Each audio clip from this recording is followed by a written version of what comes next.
Jack Kennedy. During World War II, he served in the Pacific on the PT boats. His PT boat was cut in two by a Japanese destroyer in the Blackett Straits near the Solomon Islands.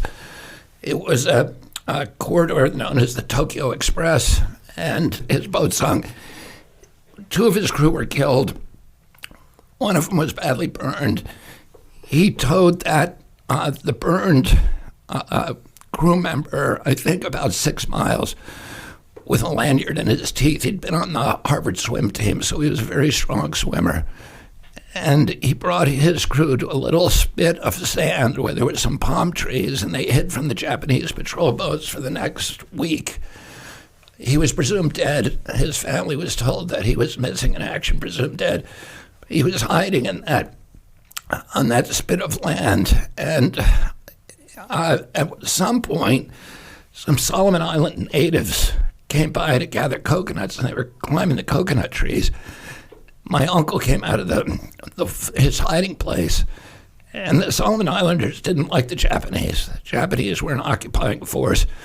My uncle communicated with him, and then he carved his coordinates on a coconut, and the Solomon Islander put that coconut at the bottom of his canoe that was filled with coconuts, paddled about 20 miles across the Blackett Straits to the British base, and gave the coconut to the commander, and my uncle was rescued. And my uncle had that coconut on his desk during his entire presidency in the Oval Office. But I'll tell you something.